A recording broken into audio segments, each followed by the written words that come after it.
എൻ്റെ പേര് മുഹമ്മദ് റാഫി. ഞാനൊരു ഹൈസ്കൂൾ അധ്യാപകനാണ്. കോട്ടക്കൽ കോട്ടൂരുള്ള AKM HSS കോട്ടൂരിലാണ് ഞാൻ വർക്ക് ചെയ്യുന്നത്. ഞാൻ പുതുതായിട്ട് പഞ്ച് EV വാങ്ങിയിട്ടുണ്ട്. ആദ്യമായിട്ട് 18-ാം വയസ്സിൽ ഡ്രൈവിംഗ് പഠിച്ചത് ജീപ്പിലായിരുന്നു. അത് കഴിഞ്ഞ് ആദ്യമായിട്ട് ഞാനൊരു വണ്ടി വാങ്ങിയത് ടാറ്റയുടെ തന്നെ ഇൻഡിക്ക എന്ന് പറയുന്ന മോഡലായിരുന്നു. അതൊരു സെക്കൻഡ് ഹാൻഡ് വണ്ടിയായിരുന്നു.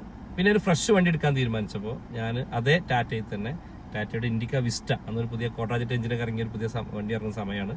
ഞാൻ അന്ന് എന്ത് ചെയ്തു, ഒരു ഇൻഡിക്ക വിസ്റ്റയാണ് വാങ്ങിയത്. ആ വണ്ടി ഞാൻ 10 വർഷം ഞാൻ യൂസ് ചെയ്തിട്ടുണ്ട്.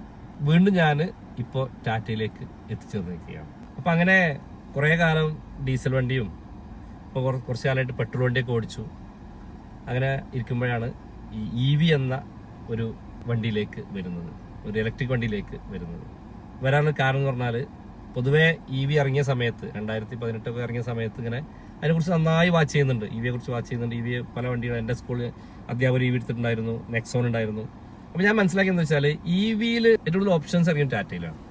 ഞാൻ ആ സമയത്ത് കുറേ റിവ്യൂസ് കണ്ടു, MGയുടെയും മറ്റു പല വണ്ടിയും റിവ്യൂസ് കണ്ടു.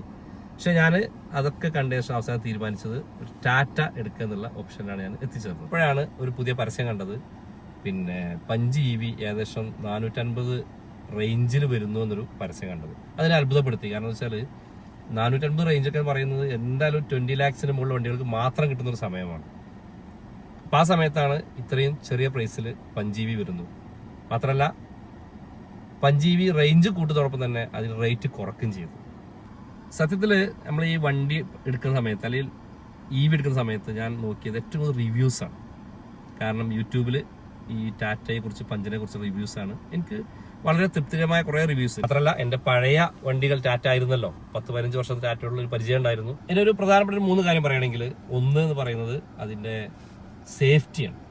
5 സ്റ്റാർ റേറ്റിംഗ് ആണ് എന്നെ ആകർഷിച്ചത്. രണ്ടാമെന്ന് പറയുകയാണെങ്കിൽ അതിൻ്റെ ഫീച്ചേഴ്സാണ്.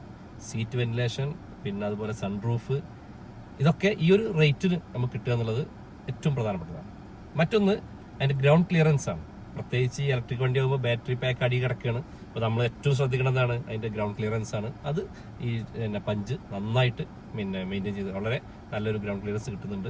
എൻ്റെ കൂടെ വർക്ക് ചെയ്യുന്ന ഷുഹൈബ് മാഷ് ഇപ്പോൾ ഓൾറെഡി ഒരു പഞ്ച് EV ഓണറാണ്. മൂപ്പര് KVR നടത്തത്. അതിനുശേഷം ഇപ്പോൾ മുരളി മാഷ് ബുക്ക് ചെയ്തു, പ്രതിമാഷ് ബുക്ക് ചെയ്യാൻ പോകുന്നുണ്ട്, വേറെ ടീച്ചർ ബുക്ക് ചെയ്തിട്ടുണ്ട്. അപ്പോൾ എല്ലാവരും ഈ ടാറ്റ പഞ്ചിലേക്ക് വന്നുകൊണ്ടിരിക്കുകയാണ്. അപ്പോൾ ഇവരൊക്കെ ചൂസ് ചെയ്യുന്നത് KVR ആണ്. അതിനൊരു കാരണം കൂടെ ഉണ്ട്. ഞങ്ങൾ കോട്ടൂർ സ്കൂളത്തെ അധ്യാപകർ ചെല്ലുമ്പോൾ KVR ഒരു പ്രത്യേക പരിഗണന ഞങ്ങൾക്ക് ലഭിക്കുന്നുണ്ട്. ഇപ്പോൾ ബെസ്റ്റ് ഓപ്ഷൻ എന്ന് പറയുന്നത് KVR തന്നെയാണ്.